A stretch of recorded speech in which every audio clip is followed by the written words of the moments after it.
Final Score Friday's 30th season with Sports Director Lane Casadonte and Sean Robertson. Sponsored by Toyota and Reynolds Community College. Another trip around the sun has brought us back here for another season of Final Score Friday. Very happy to have the cheerleaders from Mechanicsville here with us to kick off our 30th year of high school football coverage. Lane and Sean here with you, as we will be for the next 12 weeks as we go through the fastest season on the calendar. And we start off with a marquee matchup, no matter if it's in the regular season or the playoffs. These two met twice last year, but one of them is under new management. Highland Springs, the near unanimous top team in our preseason coaches poll on the road, taking on number 7 Manchester. First quarter opening drive for the Springers. Eric Bird around the left side. He's in for a touchdown from 9 yards out. Highland Springs up 7-0. Second quarter, Lancers down 14-0. Landon Abernathy rolls right. Will find Latrell Green behind the defense. He'll break through a couple of tackles. Lauren Johnson won't like that. He'll go 83 yards for the score.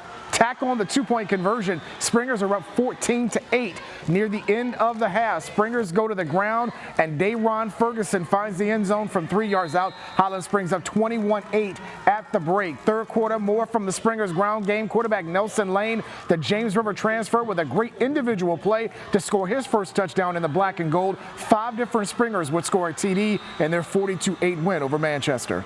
We head down to Dinwiddie next, where Billy Mills kicked off season number 20 with the Generals hosting GW-Danville, a team they have outscored by a combined 107-10 in the last 2 years. And again, it was the Harry Dalton show. Third-year starter at quarterback, dragging Eagles with him as he would get into the end zone, a 31-yard touchdown run. It's already 14-0 Generals, 21-7 now. Dalton goes to the air, 46 yards to Zion Bousseau, 28-7 at that point. Dalton goes for 202 on the ground and 3 scores. He added a passing touchdown, all Dinwiddie tonight, as they roll up Danville 55-21 to start the season 1-0. Let's go back to last night. Number 6 Thomasdale hosting Cosby.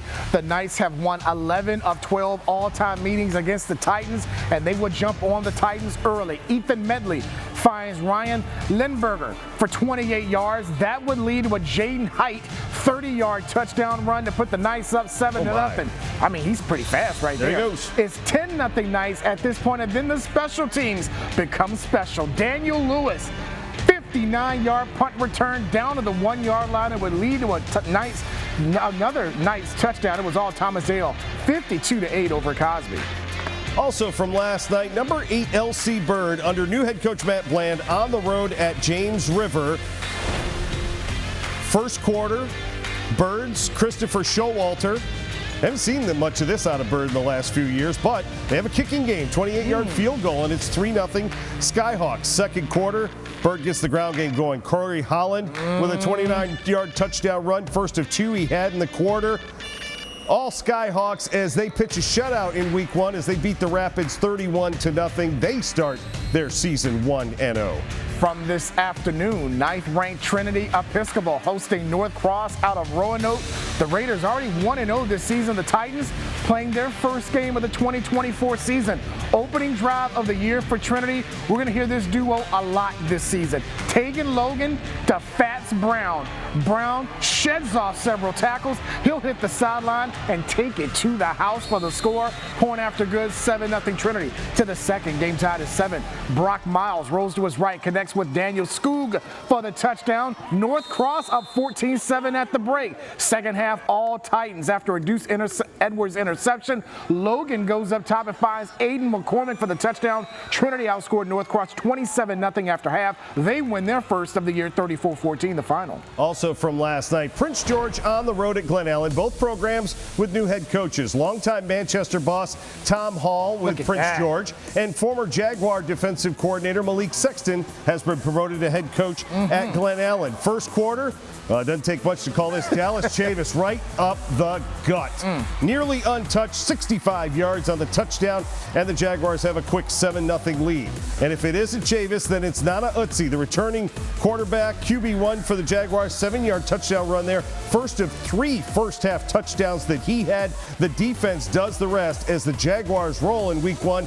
They beat the Royals 35-0, over Prince George. Also from last night in Petersburg, the Crimson Wave taking on Booker T. Washington out of Norfolk. Former Booker standout, an NFL Hall of Famer, Bruce Smith with the jacket. Wore the jacket. How about that? Doing the coin toss before the game.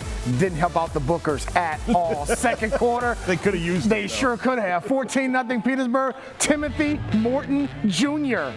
32-yard touchdown run, 21-0 Petersburg. Yeah, that is the final. But just before that, we'll show one more highlight. Stanley Green to Xavier King, who makes the catch right before the first half horn. Petersburg does roll. Bruce Smith crying on the sideline. 42-0 Wave are now 1-0. That's a great start for Petersburg. Coming up, we have plenty more scores and highlights from a jam-packed week 1 of Final Score Friday. Stay with us.